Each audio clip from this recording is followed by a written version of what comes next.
Yo, yo, microphone check, make it a microphone check. Give it a microphone, I make it a microphone dead. Don't step to me, newbie, I could truly be moody. I could've played the fucking Grinch in the movies. I've been a part-time shadow cat, part-time. That is not a guy that I would ever wanna try to battle rap. Snap, crack a pot, mind fried to a crisp. Make an MC into a wide-eyed lunatic.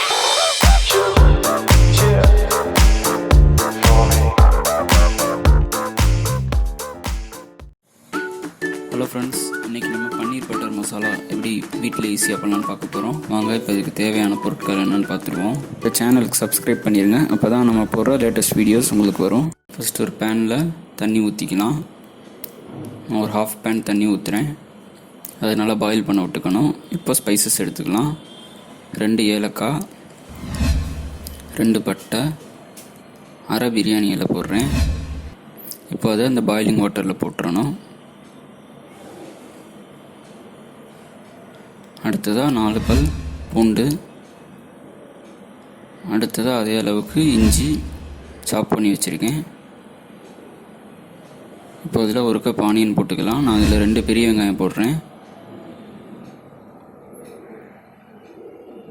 அடுத்ததாக 8 cashew nut போடுறேன். அடுத்ததாக tomato 2 cup போடுறேன். இதில் 4 டொமேட்டோவை slice பண்ணி வச்சுருக்கேன். எப்பயுமே butter பன்னீர் மசாலாவுக்கு ஆனியனை விட டொமேட்டோ வந்து டபுள் அமௌண்ட் இருக்கணும். இப்போ அதை நல்லா மிக்ஸ் பண்ணி விட்டுக்கலாம். இந்த எல்லா மிக்சரும் வந்து தண்ணியில் வந்து நல்லா வெந்திருக்கணும். நான் சிம்லேயே வச்சுருக்கேன். பாருங்கள், இப்போ தண்ணி வந்து ஹாஃபாக ரெடியூஸ் ஆகி வரணும். பாருங்கள், செக் பண்ணி பார்க்கலாம். பாருங்கள், முன்ன ஊற்றினதோட தண்ணி கொஞ்சம் ஹாஃபாக ரெடியூஸ் ஆகி வந்திருக்கு. நெக்ஸ்ட்டு இந்த டொமேட்டோ வந்து மேஷ் ஆகிருக்கணும். அப்போ இது ரெடி ஆயிடுச்சுன்னு அர்த்தம். வாங்க இப்போ அது பார்ப்போம். பாருங்கள், டொமேட்டோ வந்து நல்லா மேஷ் ஆயிடுச்சு. இப்போ இது ரெடி ஆயிடுச்சு. அடுத்தது அதை ஆற வச்சு இந்த மாதிரி அரைச்சிக்கணும் மிக்சியில். இப்போ ஒரு பேனில் பட்டர் போட்டிருக்கேன். அதில் இந்த பேஸ்ட்டை ஊற்றிக்கலாம்.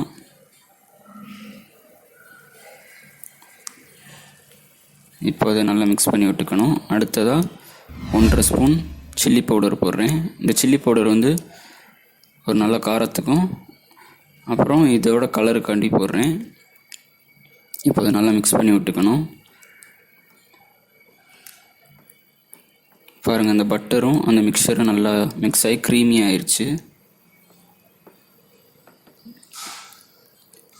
இப்போ இதில் சால்ட்டு தேவையான அளவு போடுறேன். இப்போ நல்லா மிக்ஸ் பண்ணி விட்டுக்கலாம்.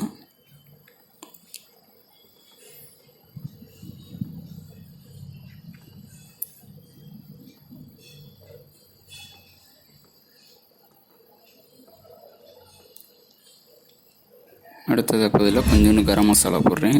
ஜஸ்ட் 1/2 டீஸ்பூன் போட்டால் போதும். அடுத்ததாக கசூரி மெத்தி, அது ஒரு 1 ஸ்பூன். இந்த கசூரி மெத்தி வந்து இந்த பன்னீர் பட்டர் மசாலாவுக்கு ஒரு நல்ல ஃப்ளேவர் கொடுக்கும். இப்போ அதை நல்லா மிக்ஸ் பண்ணி விட்டுக்கலாம்.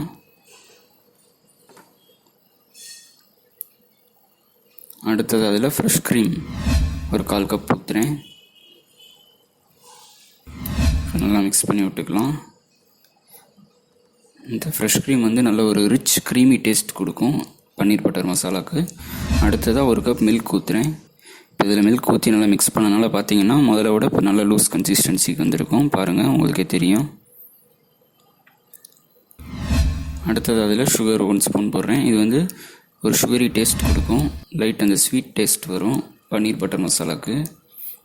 அப்புறம் மில்க் ஊற்றினதுலேருந்து நம்ம வந்து சிம்லே தான் வச்சு மிக்ஸ் பண்ணணும். ஏன்னா மில்க் ஊற்றிருக்கனால கர்டில் ஆயிரும். பாருங்கள், சிம்லே தான் இப்போ வச்சுருக்கேன்.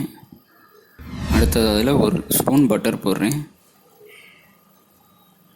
முதலே பட்டர் போட்டு தான் இதை ஃப்ரை பண்ணோம் அந்த மசாலாவை. இருந்தாலும் ஃபைனலாக ஒரு பட்டர் போட்டால் தான் அந்த ஒரு ரிச் டேஸ்ட் கொடுக்கும் பன்னீர் பட்டர் மசாலாவுக்கு. இப்போ நல்லா மிக்ஸ் பண்ணி விட்டுக்கலாம். அந்த பட்டர் வந்து நல்லா அதோட மெல்ட் ஆகி மிக்ஸ் ஆகணும். அடுத்ததாக பன்னீர் க்யூப்ஸ் இதில் ஆட் பண்ணுறேன். இது வந்து நான் ஹோம்மேடு பன்னீர் தான் போட்டேன். ஓகே ஃப்ரெண்ட்ஸ், அடுத்ததாக கோரியாண்டர் போட்டு கார்னிஷ் பண்ணிக்கலாம். பாருங்கள், வீட்டிலே ஒரு சூப்பரான பன்னீர் பட்டர் மசாலா ஈஸியாக பண்ணலாம். ஓகே ஃப்ரெண்ட்ஸ், இந்த டிஷ் பிடிச்சிருந்தா நீங்களும் வீட்டில் ட்ரை பண்ணி பாருங்கள். இந்த வீடியோ பிடிச்சிருந்தா உங்கள் ஃப்ரெண்ட்ஸோட ஷேர் பண்ணுங்கள், லைக் பண்ணுங்கள். இந்த சேனலுக்கு சப்ஸ்கிரைப் பண்ணிடுங்க. அப்போ தான் நம்ம போடுற லேட்டஸ்ட் வீடியோஸ் உங்களுக்கு வரும்.